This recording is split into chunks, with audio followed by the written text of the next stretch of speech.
All right, pre-show shenanigans.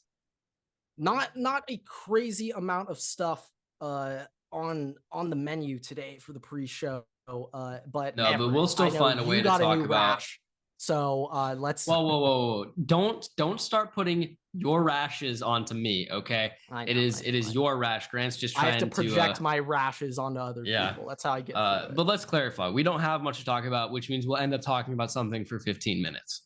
Yeah. That's how this typically So works. Everett, we had to go there. This was not planned. Aliens have been confirmed. There have been UFO sightings all over the place. I know only in the United States, though.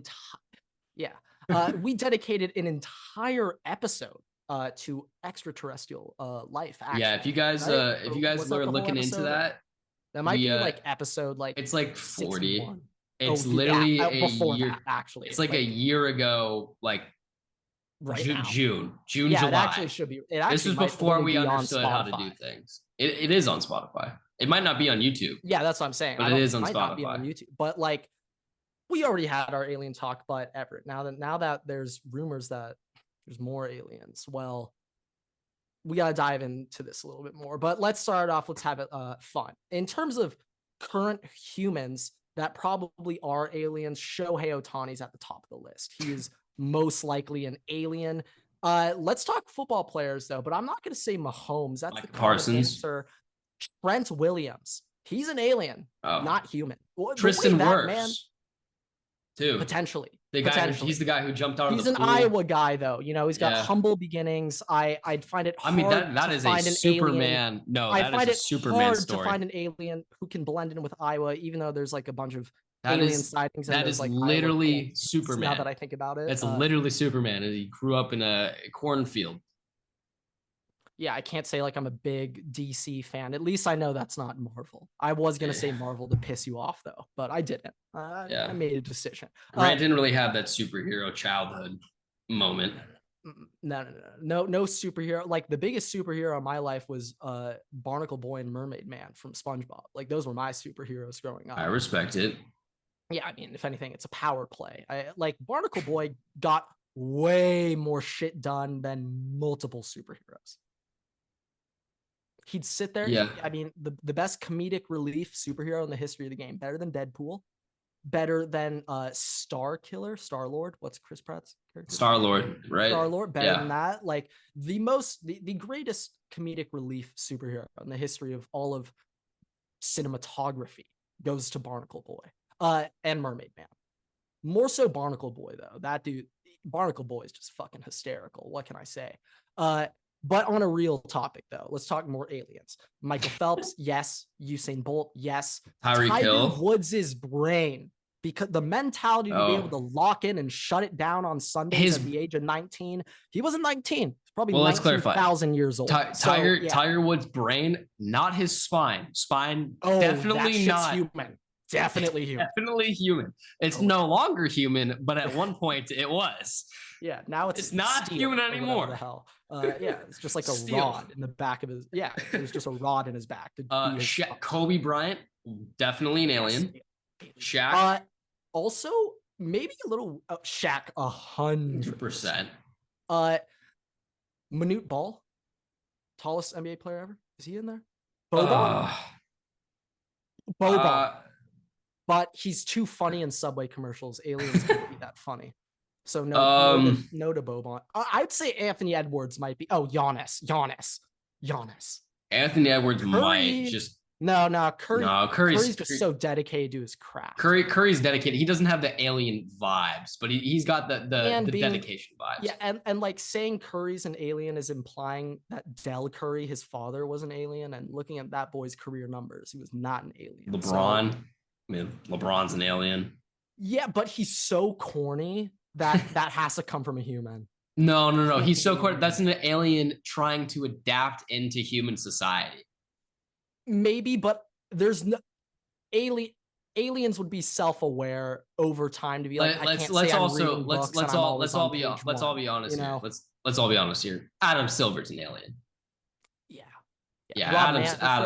Rob Manfred wants to be an alien. He wishes wants to contact them. He is Matthew McConaughey from Contact. Yeah, he wants to go find his Jodie Foster. Interstellar. Yeah, that one too. In a way, they contacted the aliens, which I guess were like themselves or whatever the hell. I don't know. Yeah, I guess it was. Oh, Matthew shit! I did see Oppenheimer over the weekend. I have not. Okay, I still have not. Can't discuss that one. Cannot. Like this is a story. Albert Einstein's in it, and I don't know who the actor was for Albert Einstein, but I like the portrayal. They did it was actually like a pretty notable actor. I'm pretty sure, but like I forgot. I don't know who they did a pretty good. We're just gonna have to solve this right now. Well, sorry, we don't have to. No, we have to. We have to. My ADHD is it's bad now. But good cast. Let me just find this real quick. Google just Albert Einstein Oppenheimer actor, it'll pop up. You know what? That probably would have been the better way to do it. That's just what I'm gonna do. Did you just look up Oppenheimer cast? Maybe. Did that Tom Conti. Apple left and found it right away, but okay. Right. You know what? I'm a little bit slow. I've been up since 5 a.m. or 4:30. Sorry. Hey, first day of camp. First day, we'll get into probably that. What the pre-show shenanigans should have been. Yeah, it's fine. Yeah, all right. Whatever. All right, let's just get into the episode. All right, what is going on, everybody? Welcome back to an extremely important episode of the Waterboy podcast. Today is episode 140. August is here. Football season is here. There is a football game on tonight. Everett, well, tomorrow, but tonight there's a football game on, and we will dive into our Everett's conspiracy, about the scheduling of who plays in the Hall of Fame game every year, because it's now just a marketing promo for one player. That's what it's turned into. Literally. But the MLB trade deadline is officially over. The Dodgers did absolutely nothing. The Mets sold everything away after their preseason hype. I think the Pac-12 might have officially just died, and I know Everett has some random ass shit from the NFL. That I will always be able to pull something and talk about it for about 25 minutes, and it will be the most pointless thing ever. Yeah. But we'll have a 25-minute conversation about it. It's just how the Waterboys work. So starting things off with the MLB, we'll make it quick, make it short.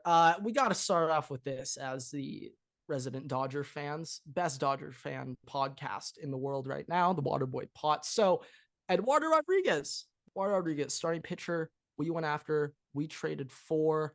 Only problem is he enacted his 10-team no-trade clause and declined a move to the Dodgers. Now, Everett, first things first, I just wanted to say I saw some reactions to this trade not going through by Tigers fans, and seeing their reaction made me feel a lot better. All of these Tigers fans were sitting there thinking to themselves, like, we're in no position to compete right now. The best chance of us ever winning a World Series is to sell right now and acquire prospects.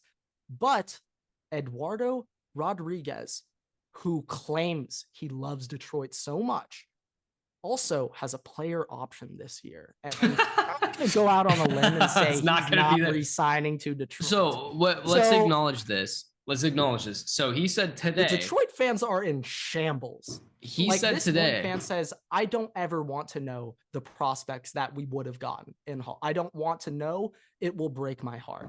So there's the Dodger prospects, the way that they work out too. Yeah, you don't want to know, because they'll end up getting called up in the next 3 weeks and be the next big thing. But let's just go over this. By the way, today he was asked about it. He was like, you know what? Like, my family's happy here. I'm a family man. Like, if they're happy here, I don't want us to move. We like Detroit, right? So let's revisit that. I heard that his family doesn't live in Detroit. They just live on the East Coast, and he just likes to be. So it's just all cap. It's just all. I heard they don't live with him. Yeah. Because he used to play for the Red Sox. Yasiel hit that home run off him, and that's why he doesn't want to come back. Yeah. No, I mean, I get it. Like, if he said that, I would have respected him more instead of lying. Look, I was going to say, if his family lives there and they decline the option, at the end of the season, I think that'd be hilarious. That's just complete disrespect to us and to Detroit. No, yeah, but his family doesn't live in Detroit. Yeah.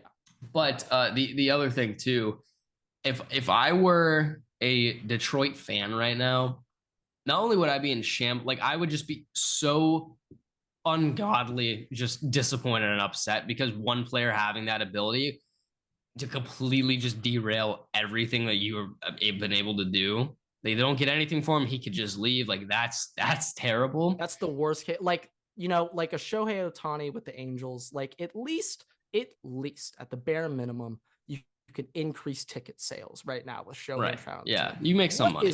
What is Eduardo Rodriguez bringing to Detroit?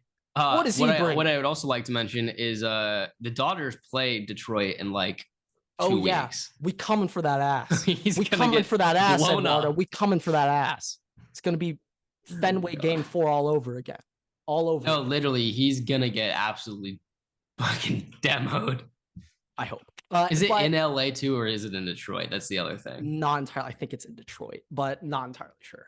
I think it would have been maybe a little bit better if it was in LA. Just be like 100% because the fans would have been booing. 100% would have been way better. Like, I mean, the fans will still be booing in Detroit. Let's clarify that they'll still be booing in Detroit. Last night, alongside the greatest fans in all of sports, the Oakland A's fans, the Dodgers united with the Oakland A's fans, kind of like that picture of the Bloods and the Crips holding up the Tide bandana together. And we united with the Oakland A's and went along with the sell the team chants yesterday in the 5th inning. I'm not sure if you were watching, but in the 5th inning, there was a loud chorus, just a thundering roar from the audience saying, sell the team, sell the team, sell the team. So like, I was also thinking, I have no confirmation on this. I think the A's average attendance is what, like 3,000. I'm going to go out on a limb and say more A's fans attended the Dodger A's game last night. Well, guess what? There were a lot of A's fans. Instead of the tickets being upped like 300% for the reverse boycott at Angel Stadium. I mean, shit. Like if I was the guy doing ticketing, I would have also done that too. But yeah. Well, it's the owners. Let's clarify. It's the owners that did that. Instead of that, they actually get to come watch a good baseball game with the Dodgers. And I wouldn't shock me if like the Oakland owner lives in Los Angeles and not in Oakland. That would not shock me. Also, either, so wouldn't shock me at all either. Like that would make a lot of sense. I wouldn't be surprised if like more than 30% of the owners lived in New York or LA, like across leagues. I would not be shocked. I think some of them probably live. Like Jerry definitely lives in Texas. Yeah. So it depends. Shit, he might live in Jerry World. He might. I didn't see him when I went there. I didn't see him. I didn't run into him. Well, it could be like everywhere. You never. He's always could be in like his panic room or something. I don't know. But yeah, let's just say last thing about Eduardo Rodriguez. I can't say I've ever heard of, let alone an MLB player, but just an athlete picking Detroit over Los Angeles. I just haven't heard of that in a while. Like when I read it, I was sitting there, I'm like, this can't be, like, this must be like a typo or something. Like, it's a joke, right? He didn't decline the trade because it was the Dodgers. I can't be reading this correct. No, it was right. It was correct. I don't know. If it's up to me, he's just a little scared of going to LA, pitching in the big lights, doing bad and not getting his money next year. But he could just opt back in. Well, guess what? At least Lance Lynn's got some balls. So, also one of the greatest strikeout struts in the game. He does a nice little crotch grab. I haven't 40% of the strikeouts. I have seen that. Let's just say there's a content gold mine with Lance Lynn on the team. I mean, shit. Like if the Padres somehow snuck in the playoffs and Lance Lynn was just crotch grabbing on Soto and Machado and Tatis. I think this episode's definitely going to be explicit. They all are. Yeah, but let's get into some of these other trades. This will get into the Mets too, which is the team that I'm going to specifically mention here. So, I said this in the other episode, and we'll get into the specifics with all the Mets and the liquidations that occurred. Mets fans might be one of the most delusional fan bases in the MLB. I know they are the most just chronically hurt at Frank Fleming. They are Frank cursed. the Tank. I apologize. They are cursed. Might be because of Frank. Might not be. According to Frank, it is because of him. But they were talking about obviously the Verlander trade, all this stuff. Verlander ended up going to the Astros. Immediately, which we'll get into, is our curse with the Dodgers. But they were talking about how the only way they'd ever entertain options to trade with the Dodgers for Verlander is if Bobby Miller and Michael Busch are the first two names that come out of their mouths. and no planet, no galaxy, no multiverse does that ever fucking happen. Yeah, no shot. Real quick, just when it came to Verlander versus Bobby Miller's just stats this season.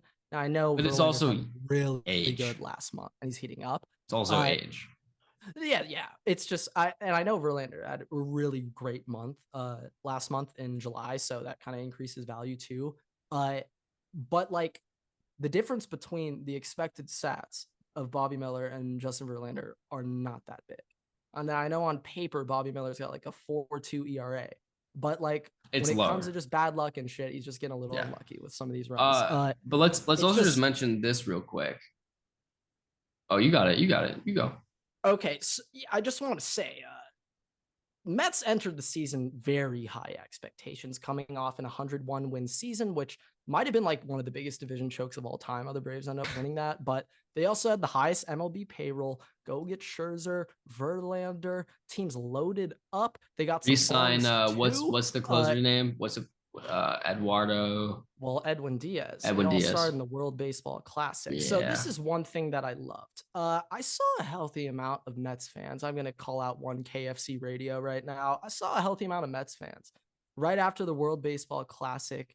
A lot of Mets fans were like, it's fine. Edwin Diaz is out for the year. The World Baseball Classic was amazing for views. Look how good the numbers were. Look how great it was. Yada, yada, yada. And this was coming from Mets fans. But one very own Frank Fleming was very anti-World Baseball Classic and how that essentially started the end of the Mets season before it even began. But just the other day, I finally saw KFC tweet out, well, this season's absolutely cursed. Cancel it. It's all on the World Baseball Classic. That shit cursed us. He finally admitted it. I just want to say Mets fans are in shambles right now. At least last year, in shambles. There was a community of them who were still optimistic. They had 101 wins. Yeah, they didn't win the division, but still, it was an amazing season. And then there was Frank. I think they're all Frank now. They're all Frank. Frank was right. Frank was right. Yeah, let's get a little bit on this despair too. This is a stat line. Also, it's just very funny that they sent Scherzer and Verlander in division rivals to the Rangers and the Astros. And so now they're just fighting each other. They were teammates last week, and now it's just going after it. Let's go win a ring. Scherzer fighting to the death. I don't. Oh boy, you don't want that one. Well, I mean, all I'm saying, Scherzer's gonna get a little hurt down the stretch, pull out of a start late season, make one of the Rangers starter pitch on short rest. It'll be Andrew Heaney again. Arm, it'll be Heaney. I hope you're aware that Max Scherzer is the reason Walker Buehler's been hurt. He made Walker Buehler pitch early on short notice, and Walker Buehler literally hasn't recovered from it since. That was in 2021. Yeah, let's just continue with this disparity. So hate to say it, but Max, we had a stat line earlier in the year where we talked about how much the Mets are paying to players to not play for them. Let's add a little bit more insult to injury here. The Mets are currently paying $131.8 million for players to not play for them. That is more than 12 other teams' entire payrolls. That's not just the Oakland A's that we talked about then. It is now 12 other teams, not just the A's. The A's, all right, that's understandable because the A's just suck. All right. But 12 other teams is 40% 12 out of 32 is not good. It's not good. Yeah. So welcome to despair, Mets fans. You're in for a long ride, and I can't say it's going to get any better this year with the Jets. Well, actually, maybe with the Jets, but yeah, maybe Jets, actually. Mets. I mean, the Nets. We saw that went. The Knicks, maybe not. Oh, no, just the Ets. Just the Ets. And the Islanders are better than the Rangers, though, right? Right. As our hockey expert, right? Yeah. Right. As our puck head, yeah. I think as our puck head on the show, yeah. But the last thing on baseball, by the way, we talked about our curse in the last episode. The curse has gotten worse for me and Grant for Dodgers baseball, for Dodgers pitching. Not only do Grant and I end Dodger pitcher careers, we now prevent them from even happening. Moments after Grant and I talked about the Dodgers trading for Giolito, The Angels immediately traded for him after we had finished recording the episode, not even like an hour later. Well, we might have dodged a bullet there. Did you see his stat line We today? may have dodged a bullet. We'll see what happens with Verlander. But after we recorded 9 runs, 3 2/3 inning for Giolito today. To be fair, maybe it would be different if he was on the Dodgers. But it's just like straight up the pressure of pitching on the Dodgers. I literally think that's what's killing us. The year. Angels also just are terrible at pitching across the board, no matter who's over there besides Shohei, because he's just an alien. But after that, Anderson, my hero. We also talked about Verlander getting traded to the Dodgers, and after we had uploaded that video, he immediately subsequently was traded to the Astros. So Grant and I now at the deadline, I guess, have a curse of preventing Dodger pitcher careers. So if let's also say Shohei did not get traded to the Dodgers, we can add that one in there too. Little asterisk by that one. Though. That's on us. We apologize, Dodger fans, but yeah, if Shohei signs, by the way, weird year. If Shohei signs, we cannot go to his pitching debut. No, cannot go to that. Not allowed. I might be out of Dodger Stadium for like a couple of years if Shohei comes. I'm gonna take one for the team, guys. I'm gonna do my role. I'm gonna do my part. Everyone's got to do their part. That's how we're gonna win a World Series. We can't do it if not everyone's doing their role. I'm gonna do my role. If I go to Dodger Stadium, I'll sit in the bathroom the whole time so we hit home runs. I'll play my part. No, it's when you get up. It's you have to come back and then get up. That's the whole point. You can't sit back there because then it's essentially like you're sitting there. Like it. Okay, I haven't effectively tested this, but I think you actually are correct on that. I think you have to be physically moving around the concourse. Just be running wind sprints on the concourse to do what's right. Shit. We're gonna get Miguel Rojas a home run. Damn it. Okay, I'll do whatever it fucking takes. Dodger Twitter. Blake Harris, our king, like he just tweeted out, will Miguel Rojas hit a home run this year? 80% fans voted no. I wonder what the odds on that would be on a book. Every game, I've checked his pregame props. He is the only player over plus 600 to hit a home run every single game. And he's would you theoretically make money if you bet? I guess you'd have to bet like 7 games. Depending on who, but like I want to say like JD Martinez is around average like plus 300 every night. So if he hits a home run, what, 1 in every 4 nights, then you'll break even. Yeah, and Miguel Rojas isn't doing that. So definitely not. It's just like if you did it every night, I don't think you'd win. No. Let's move into college football. Yeah, okay. Heading on into college football. So, okay, first things first. We alluded to it last week, Everett, but it's time for an official send-off. So Oregon is going to join the Big Ten. Like that hasn't officially been confirmed, but that shit's going to happen eventually, inevitably. But the interesting thing now is that I think Washington's coming too. So USC, we know that them and UCLA are joining the Big Ten. And when they have recruits on visits now, they have the Big Ten patch on the USC and UCLA jerseys for the new recruits. Really? It's not on the 10. I guess it's not on the not on the current jersey, but when recruits come to take pictures, they'll have the Big Ten patch on. And there was a picture of a new Washington recruit that got leaked that he also had the Big Ten patch on a Washington jersey. So I feel like let's assume it wouldn't get leaked. If you're a recruit and you end up going to that and they didn't get leaked, I feel like Washington would be up on the recruiting right now. Right. But also I feel like they were going to the Big Ten. You would like, that's kind of like a weird feeling to know something nobody else knows. And you're like just a high schooler. Like you're not even required to do anything to do anything about it because you're not signed with them. But like, no, yeah, I mean, like that's so like we don't exactly know if it's confirmed, but I'm gonna go on a limb, say that Oregon and Washington like are essentially confirmed. But the new rumor I'm hearing is that the Big Ten is also considering Tulane. I know. Tulane, not Notre Dame. Fuck you. You had your chance and you gave it up. Fuck you. But Stanford and Cal. I heard the Big Ten are now interested. I mean, look, those are the academic additions. Like that's what and I thought we already fulfilled that with Northwestern. I thought we already got that quota out of the way. Isn't Rutgers technically an academic edition too? I never knew them as an academic powerhouse. I think it's like STEM. There's like big STEM I know them programs. as the birthplace of college football. We have the first college football team ever in the Big Ten, so we got some history. Hey, hey, there you go.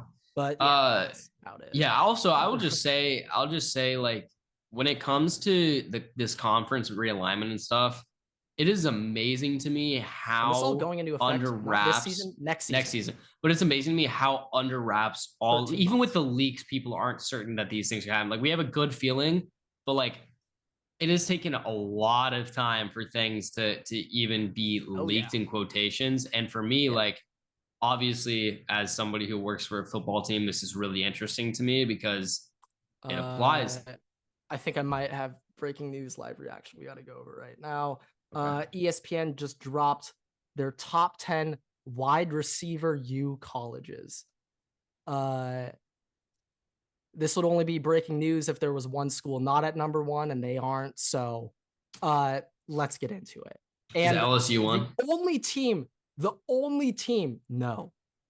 team I would have accepted over my team is ranked number 4. The only team that I would have accepted, but wide receiver U, 10-1, Everett. Notre Dame, Pitt, Florida, Florida State, Oklahoma State, Oklahoma, Alabama, LSU, Ohio State, and USC, number 1 wide receiver U. Shout out Juju Smith-Schuster. Shout out Michael Pittman. Some of the best St. Brown. Some of the best receivers in the NFL right now.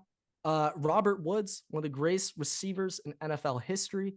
Ohio State, they got some bums. That guy Garrett sucks ass. Chris Olave, is terrible. Ass. Michael Thomas set the record for most reception this season, but he sucks.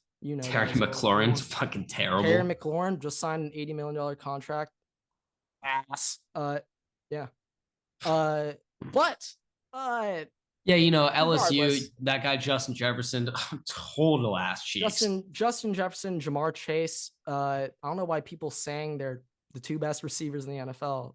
More like the 2 worst receivers in the NFL. Odell Beckham. Right? Oh my God, absolutely horrific. Jarvis Landry. Yeah, overrated bum, just a PPR guy.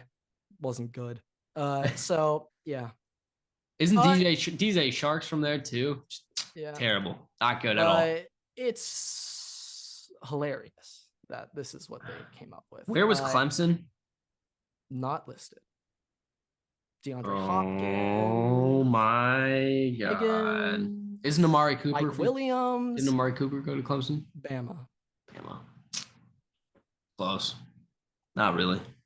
Bama's list though is Amari Cooper.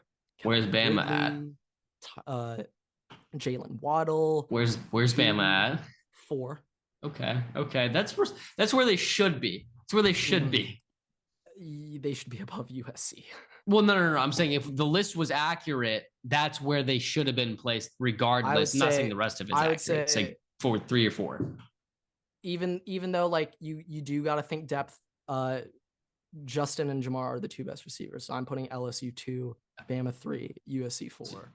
And Ohio State 1. Clemson 5. Fucking question. Clemson 5. I'd put Clemson over. No, Clemson. Maybe. Now, they're Oklahoma State. Why? I actually really like. Why is Oregon State on there? They're not. That was Oklahoma State. Still. Notre Dame is hilarious. So funny. What we bring up Claypool, Chase Claypool, Michael Floyd. That's like all I have. What? Michael Floyd. Whatever. Do you not know who Michael Floyd is? No, I do. But I'm saying if Michael Floyd is one of the key names that you're listing, it's not a good list. And Claypool's number 1. Well, who else? Who else? I know tight ends. I know tight ends. I know tight end and lineman. I mean, now Pitt, Larry Fitz. Technically count Jordan Addison. Like, I know there's more Pitt receivers. I'm just blanking right now. Still, that shouldn't be a thing for a top 10 program. Like Larry Fitz, help me out here. Like who else? I don't know. I really don't know. Allen Robinson, did he go to Pitt? Penn State. Starts with a P. Yeah. Yeah. Anyways, other school in fucking Pennsylvania. Yeah. But yeah, the Florida 8, I can respect that. I'm okay with that. It's just I feel like there's a lot of teams disrespecting on here. A lot of teams didn't get mentioned on here. Yeah, Clemson 100% needs to be on this list.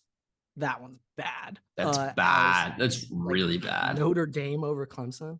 Name a receiver in the last 10 years from Notre Dame that's been better than D-Hop, Mike Williams, or T. Higgins was there. T. Higgins. I was gonna say Sammy Watkins, but no, there probably is one. So we're not gonna. Yeah, you don't go that way. Where did Kelvin Benjamin go to school? Florida State. Okay. He caught the touchdown from Jameis in the end zone to win the Natty. Yeah. Okay. Forgot about him. He's one of those trivia night guys. Anyways, anything else for college football that you've got? Yep, I got my top 10. Well, real quick, I'm not going to make this long. Ohio State missed out on 5-star DN. Number 10 player in the country, Dylan Stewart, who committed to South Carolina. That's now 2 5-star DNs that South Carolina's picked up in the last 2 recruiting cycles in Dylan Stewart and Nicholas Harbor. I don't know what the hell they're telling the players, Everett, because Ohio State had the largest NIL offer to Dylan Stewart. It wasn't South Carolina, but South Carolina won. People be getting things wrong all the time. Like, well, I mean, yeah, but I don't think even then, like, even if that was wrong, I still don't think the NIL was the decision he picked them over us. I just need to interject why we lost this one. So before you say the next thing, I just saw a meme for the this better be a good meme realignment, and it was saying Thanksgiving dinner with the conferences, and you have the Big Ten on one side of the wishbone. You have the Big 12 on the other side of the wishbone, and the wishbone is the Pac-12.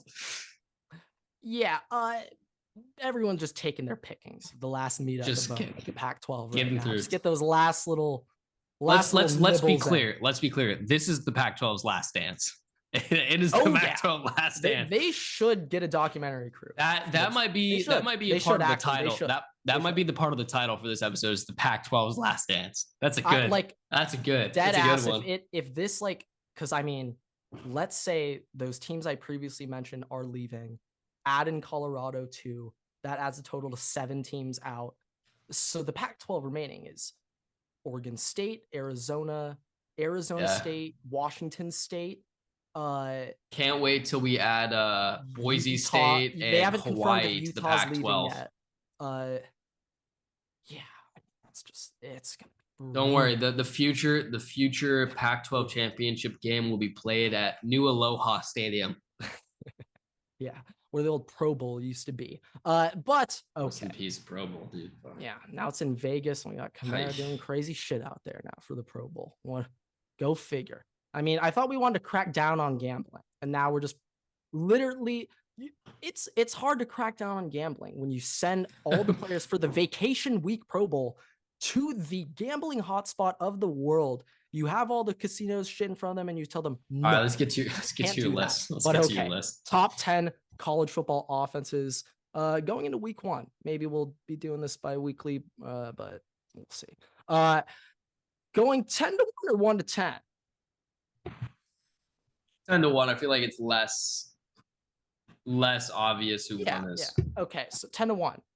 Oh, well, I actually like this because 10's gonna get some people mad. Alabama, Texas, Oregon, Michigan, Florida State, Tennessee, Washington, Georgia, Ohio State, and USC. Those are the top 10 offenses, 10 to 1. Opposite order, Alabama, new quarterback. I don't know who their receivers are. They got J.C. Latham, though, but they're losing out on Jameer Gibbs. Once again, Everett has a very good opinion on. I'm disrespected. Tulane is not at least an honorable mention on this list. That's on me. We forgot the honorable mention. The second time that this has happened. Our weekly meetings with the unnamed intern are going to be a little bit more strict now. The bucket hats are they're being officially suspended after this week. My apologies, Eric. Oh God, we just leaked his name. But no, we didn't. No, we didn't. That's No, look. So did you? Texas, sorry, did you say that Penn State in there? Nope. I feel like they're borderline. It's depending on how Aller plays. Penn State is that Aller's there. They have a 5-star quarterback for the first time. It's just like, if I'm gonna be completely honest, like I actually like those other coaching staffs or quarterback positions. I also just want to shout this out. This is a dark horse top 10 offense for me for this year. Wisconsin. I think Tanner Mordecai is a very good quarterback. I've watched him play. He's done very well in the AAC. He's going to be with Luke Fickell, who's done well with the offenses. He's coached at Cincinnati. The running backs there are very good. You've listed them specifically. I'm not entirely sure how their wide receivers are, but the offensive line's pretty good. I'm expecting. Sure. I think that they have potential. It depends on how the passing game is, but I think there's potential there for them to kind of jump in there in that conversation without many people expecting them to be there. See what Big Fick does. I do think Wisconsin is definitely a team got to keep my eyes on closer than when they had Christ, but shit, Luke Fickell, that's a man I respect. Let's also put it this way: Tanner Mordecai with Ohio State. Tanner Mordecai is a much better quarterback than Graham Mertz. So yeah, Graham Mertz sucks ass. So enjoy him, Florida. Massive improvement at court. Yeah, the SEC went after well, he's not little, he's big, but little Graham Mertz. What? Oh shit! I mean, no wonder they offered Talia 1.5 mil. I know it wasn't Florida, but it was Auburn. But yeah, they should have. It's just like, damn, Florida, you guys should have gone after Sam Hartman, even though that guy is such a Notre Dame quarterback. But yeah, he's so Notre Dame. He is big also Notre looks Dame. Like he's like 29. Like him and Grayson McCall both. Yeah, that's Grayson McCall looks like he's been there for a decade. I don't know what it is, but literally, other than now that the college football players coming in are younger than us, like I don't see them as like old anymore. But like I saw something floating around the internet recently where just like college kids and high school kids 20 years ago just looked older. They look so much older. Oh my, Kobe Bryant in high school. Oh my, was a man. God. It's a grown man. It's a grown man. Like I can guarantee you, me in high school. Derrick Henry in college. Derrick Henry in high school. That picture of Derrick Henry next to Mark Ingram when Mark Ingram was in the NFL. And look, also me and you in high school, we still look pretty. I'd still say. Breaking news: Ryan Pepio has been activated off the 60-day IL. We'll see if they slot him in and give him a start. Reliever spot. They're going to bring him up in AAA first to have some rehab assignments, but Pepio last year 3.5, 3.6 ERA. We'll see. Maybe he can break the curse of all of our pitchers being regressed this season. But shit, if we had a Pepio this year, we'd kill for a 3.5 ERA pitcher right now. Is that all you got for the MLB or for the all I got on MLB and college football? We could talk to the important stuff now. Oh, my favorite part of this. Let's get to the NFL. This is the meat and potatoes of this segment, where I will inevitably pull something out of my ass per every episode. That's been this entire offseason. Okay, so first things first. I forgot about this. Football's back today. Football is back today officially, and of course we'll be having a play-by-play breakdown by our unnamed intern for next Tuesday. It will not happen. It will not happen. I'm just going to mention this. I saw this floating around. This is, I believe, per Adam Shefty, fan favorite. The NFL is considering the XFL's kickoff rules. And I don't know if you have seen this. I have not paid much attention to the XFL, but essentially they have everybody situated at like the 30-yard line. Your kicker's back at the 50. You cannot move until the ball is caught by the kick returner. I do not know if that makes the kick returner more valuable or less valuable, because obviously now they have the rule where it's like college football, where if you fair catch it, if you fair catch it and out of the end zone, it automatically puts it on the 25. So right now in my opinion, kick returners are not as valuable. But if you switch to those rules, they are still valuable. They are still valuable. So my question is, would it be like an implementation of both where they'd have these rules, but the fair catch still applies? Or I don't know if you can do that because most of the time you will be catching it outside the end zone. And also, if the players can't run, probably not gonna be fair catching. Yeah, I mean, like it gives you way more room to, like, for example, if that's the rule, then if they're just kickoff team just can't get down the field, like, yeah, you're taking it out. Let's also put it this way: if that's the rule change, then Kene Nwangwu will actually stay on the team. And by the way, for the dude who's constantly commenting that we don't know how to pronunciate names, it's been one dude. Okay, the one dude that I mispronounced does not mean I can't pronounce anybody else's name. You say Kene Nwangwu, I will spell it out for you. I got called out for pronouncing a name wrong, but yeah, you did pronounce it. You were wrong. That was, you said Matt Ruley. Like that's pretty. No, not that one. No. Romo Dunze recently. I didn't know that was wrong. It sounds right to me. Every single clip I saw online, every announcer is saying Romo Dunze. I can't be wrong unless all the other announcers are also wrong. Maybe we all are. I mean, I wouldn't be surprised. Like a lot of those Washington games were on ESPN, and they have like the C team out for that game. Yeah, but I think the kickoff rules will be interesting to see what they do. It's obviously a little bit too late now for them to implement that. The other thing to mention, we said this before, every single player outside of two guys apparently looked fantastic in camp. It's like every single dude looks good. So in comparison, just Trey Lance. In comparison to last episode, JMO now looks good after getting into a fist fight on Tuesday. So I mean, he was just showing his passion. Yeah, he was just beating the shit out of an undrafted That's a way to spin zone it. Detroit PR team. I just told you. Yeah, who also, we didn't address this, by the way. The fact that Detroit wanted a live lion on the sideline. Dan Campbell. I respect it. Although we might have a safety hazard. I hope that would be a home field advantage if you put the lion on the away team sideline. He's just chilling back there. Or if you like somehow got it like on one side of the end zone, and so like they're just it's just growling at you. Yeah, let's just also put it this way. The NFL no longer allows pyrotechnics for players to run out with. I doubt they're going to allow a lion. Wait, really? Yeah, remember it was like 4 years ago, the Titans thing caught on. Oh, I'm kidding. The Titans like pregame run out like machine caught on fire, and they had to like the whole thing was melted, so they banned it across the NFL. I haven't heard of this. Yeah. I'll be honest. The other thing I liked when we were editing our clips. I kind of liked the videos of them running out the tunnel with the fires. Well, it's not fire. It's smoke. It's not fire. It's smoke. Smoke. Well, I saw the Chiefs running out with fucking fire. So maybe they were using fire at Roger Goodell. The Chiefs still use fire. Maybe they changed it or something. The other thing I wanted to talk about today too. We talked about this before the episode started.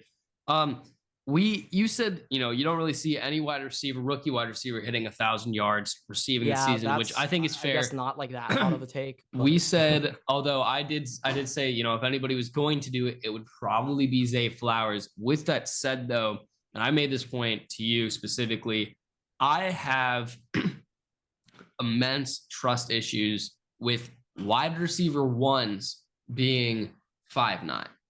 And it is okay. I was gonna say this can go a lot of ways, but okay. It might be specific to the Ravens. All right, the Ravens have a history of drafting 5'9" wide receivers and it not going over well for them to be the wide receiver one. But I cannot fit, like 5'9" to me is slot guy. It's slot guy. I can't. But it's just so small. I mean, we've been shown that like size doesn't matter in the NFL. Well, I'm talking just like longevity wise, like at that receiver position to like have an 8-year career. It's pretty. I like, and everybody's been talking about how Flowers has been putting DBs in the dirt. He's been just like waxing them in one-on-ones, and I get all that, and we'll see in the preseason how it goes. But I'm a little bit. I don't trust it. I don't trust it at all. Marquise Brown has ruined that for me, at least with the Ravens. So, I mean, to be honest, I wouldn't even like necessarily be very excited on Zay Flowers hitting that number either. No, I'm not. But if anybody would do it, it would be. Hopefully, I think though, just like last year when I think about the rookie receivers, the situations they came into, London, Garrett, and Olave were like essentially all wide receiver ones on their team, like from the get-go. Yeah. Just looking at the depth. Technically, Olave it wasn't. Yeah, but and I mean Garrett technically too. Elijah Moore was technically Corey wide Davis receiver one for camp. Corey Davis. We could say that too. But like JSN walks into just an insanely competitive receiver room. Yeah. Jordan Addison's Addison, not. Also, like we were talking about earlier, it's just like another guy, 170. I think he's like 6 foot 6'1" though. He's like 5'10". Yeah, he's. We'll see. He's 5'10". Maybe he's 5'11", but he's like 6 foot 175. So not 5'10". But for Jordan Addison, I'm a USC fan. I saw him in person last year, both in games and with Crocs on, burning around campus. I saw him from every perspective you get out of Jordan Addison as a USC student. But the one thing about Jordan Addison that I think about, so last year, the Vikings invest a second round pick capital into TJ Hawkinson. You don't give up a second round pick willy-nilly unless you're planning on especially for a skill position player, especially for a tight end. You don't give that up unless you're planning on utilizing that player. And we saw KOC unlock a beast out of TJ Hawkinson in Minnesota last year. So this is coming from a USC fan and Jordan Addison dynasty owner. I just find it very hard to believe that Jordan Addison can ever overtake TJ Hawkinson as the number 2 target on this offense. I find it very hard. Let's put it this way. It's number 2 Reed, not number 2. Not number 2.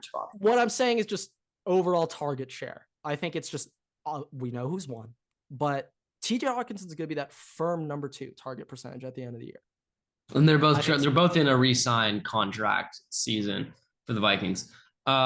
Speaking of Vikings and former Jefferson will be the highest paid wide receiver in NFL history. So. Yeah.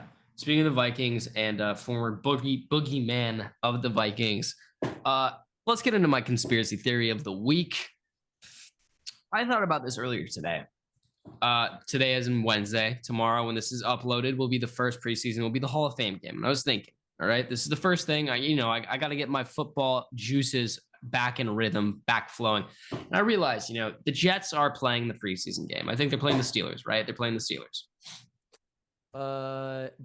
Jets, Browns. They're playing the Browns. Okay. Well, Grant and I were talking about this, and Grant was like, I feel like it's the Steelers are always in there. And I was like, you know what? No, I think it's like always the Bears or the Packers. And then I realized I'm pretty sure most of the time is the Packers. Bears and Packers. And I realized that the Jets have Aaron Rodgers and the Packers had Aaron Rodgers. And how would the NFL have had to have known Aaron Rodgers was coming to the Jets before they scheduled the Hall of Fame game, right? Because with Hard Knocks and with Aaron Rodgers being there, Zach Wilson getting the start, there's so many things that just make sense with why they would want the Jets to be that game. Yeah.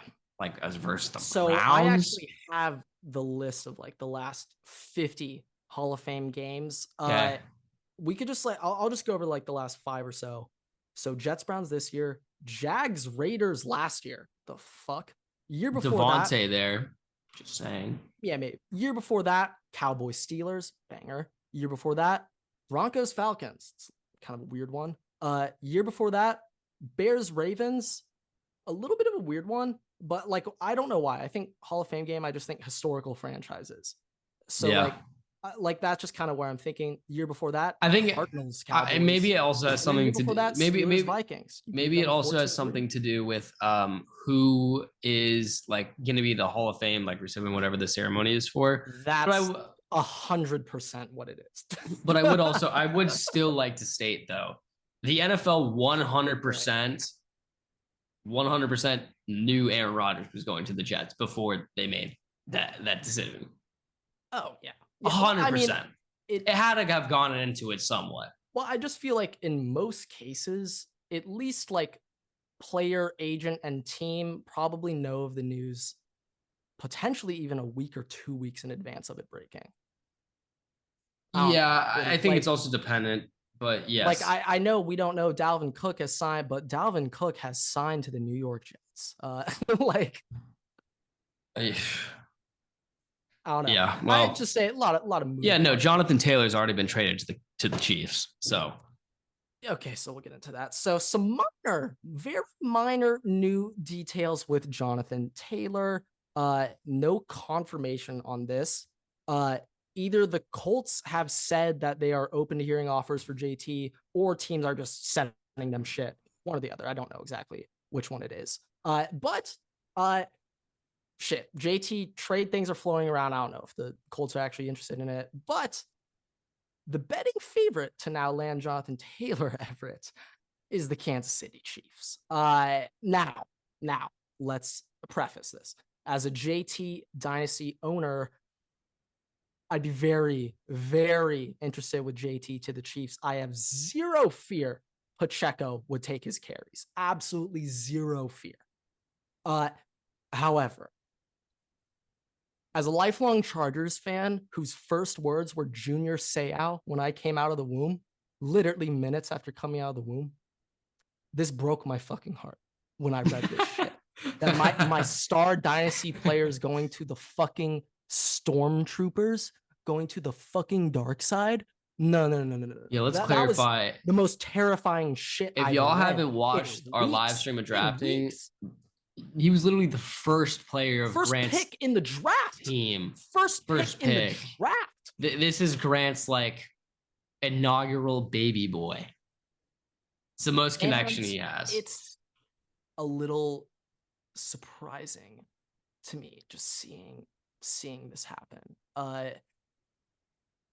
Other spot he's been connected to. I still don't believe he'll be traded. I still don't believe he'll be traded. Other spot he has been connected to is the Bears, and you're gonna like honest, this segue. I didn't really hear any other one. The Bears have been interested, and they're always interested in running backs. But this is a nice segue going this way. MVP consensus in quotation candidate for this year is apparently Justin Fields. I know you want to talk about this a little bit. The other thing that I will say, because this is specific to Vikings Twitter and our literal war against Bears Twitter, which has been it's been a world war for like the last 3 days. And the Lions Twitter war that I just found out about. So mostly this is draft beef. Do you have? Is there anything I'm missing? No, not really. We just make fun of Christian Watson. The war with the Lions is literally just us and Jameson Williams doing anything because we traded the pick that they used for that. We literally have just a general war with the Bears fans right now, just for whatever reason. Oh, I've noticed. But the last time that this kind of thing happened, Mitch Trubisky was the consensus MVP favorite bet in the preseason. I think it was like 2018. Yes, it was like 2018. Really? It was his second year with Nagy, I'm pretty sure. And he was the consensus favorite with better stats than Justin Fields had at that point in time.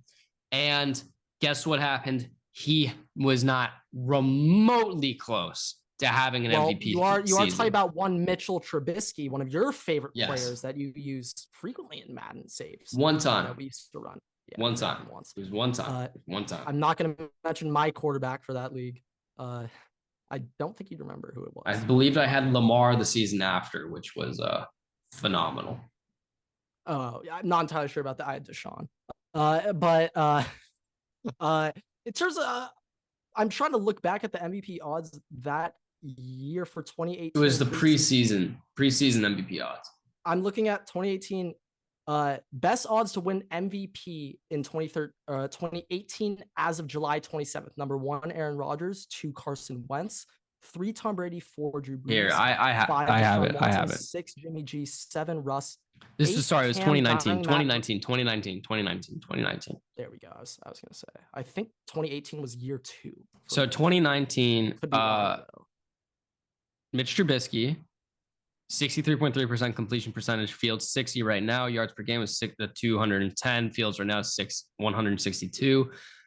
Fields touchdowns right now 24. Trubisky at that point 31. Interceptions 19 to Fields 20. Passer rating 87.7 for Trubisky, 80.8 for Fields right now. Record of 14-11 for Trubisky. Record of 5-20 for Justin Fields.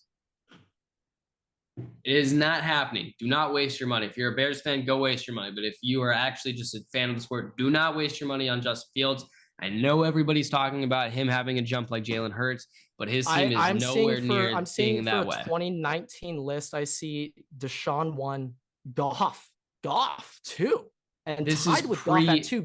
This is preseason. This is preseason. Yeah, as of August 5th, 2019. This was specific. They have Mitch though at Mitch Trubisky, the most popular bet at Caesar's Palace to win the 2019 MVP.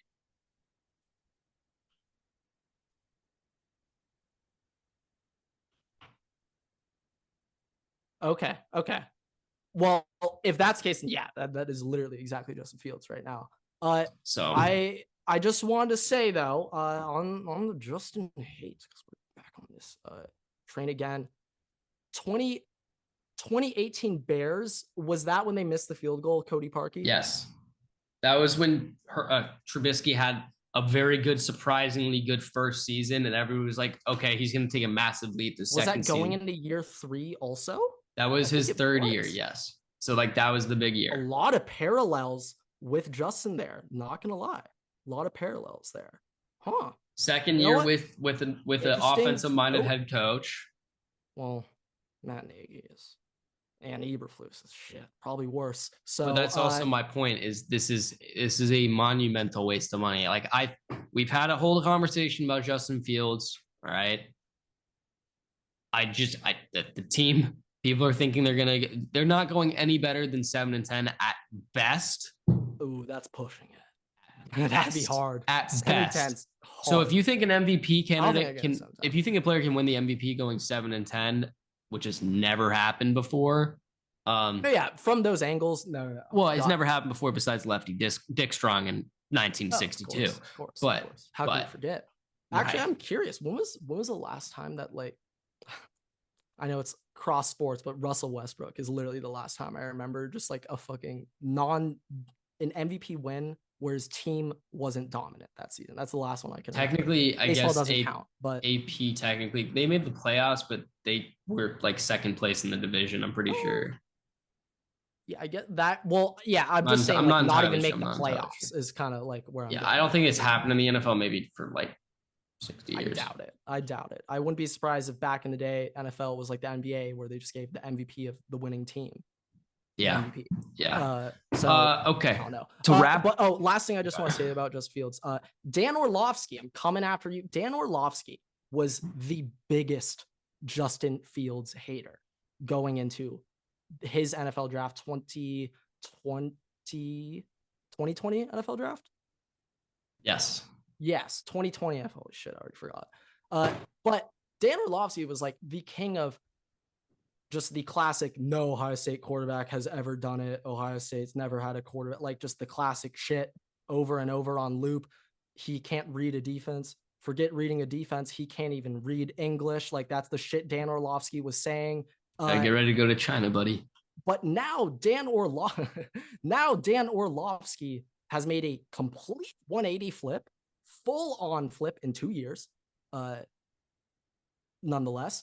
And now he is saying that, well, he said Justin Fields could be the MVP. Then when called out, he said, I never said that. I said he can have an MVP level season. It's like, all right, dude, shove it up your ass. Dan Orlovsky, you're the worst. All right, to wrap up today, I got 2 surprising keeping cut lists. It's the Saints and the Raiders. Start with the Saints, then go to the Raiders. I don't know how much. How much conversation there will be. Let's also keep in mind here, if you are new to this podcast or if you are returning, I am in the middle of fall camp. I will be editing this episode. So I do this for you guys. All right. I got to be up at crack ass at dawn tomorrow, and this is getting out tomorrow morning. All right. Here we go. Saints. There's either an ambulance going by me or we're getting called by the LA Fire Department. There's some cap going on here. Because there's no ambulances. All right. Okay. All right. So we're not being called out for the LA Fire Department. Only at USC. Okay. I miss those, by the way. Fuck. I miss that. Oh, they'll be coming back real soon. They'll come back hot. Real soon. Don't worry. Any of our daughter takes. Oh, it's going quick. Okay. Saints. Pretty good too about it. Keep Nick Anderson, Brian Edwards, James Washington, Jameis Winston, and Jay Kaner and Jonathan Abrams. Cut Taysom Hill, Will Lutz, Nefi Sewell, Traquan Smith, and Zach Bond. Okay, I mean, we have to start. Yeah, we do. Swiss Army knife, not only of New Orleans, of the NFL. This is what I have to say. Well, I know his contract's disgusting. Apparently, this is according to, remember, these lists are not me saying that they should get cut or they will get cut. They are predicted based off of what analysts for the team state are players on the bubble. I feel like Will Lutz has been there for years. He has a career field goal percentage of 75%, by the way. That's an issue. They had some guy from, I think, Miami. They just got him, drafted him, whatever. But remember, these lists are based off of analysts per the team who they think are on the bubble and which way they can sway. And I kind of just go based off competition I read from camp. Taysom Hill was not used excessively last year as much as you would predict, especially for his contract. They have 3 other quarterbacks on roster, which is the spot he falls into. Allen's also just like, I'm not sure. They've signed 2 tight ends this offseason. It doesn't make sense really for Taysom Hill. Back. It really doesn't make sense to keep Taysom Hill. I know he's a Swiss Army knife, but like he's also 34. I was kidding about that part. He's also 34, and I'm sure Sean Payton will pick him up like that. So I'm not really concerned about him. But yeah, I wonder if he has some. Does he have some? What does he have over Sean Payton to get that cut? Like, what information does he have over Sean Payton? I don't know. That's a question for Sean Payton. Cannot get out. It's a question for Sean Payton. But there is a similar trend here, by the way, 3 quarterbacks on every roster. I think that's going to be a very big thing that we see this year. And it doesn't count to the roster spot, correct? Right? Oh, technically, like it's the active game day roster. I don't really know how it fully works, but I'm expecting 3 quarterbacks on every roster. Shout out Max Duggan. He's going to make the team, baby. Let's go. With the Raiders, keep Cam Sims, Duke Shelley, Divine Diablo, Isaiah Polamau, Sam Webb, and cut Bilal Nichols, Keelan Cole, DeAndre Carter, and Brian Hoyer. Oh, Hoyer.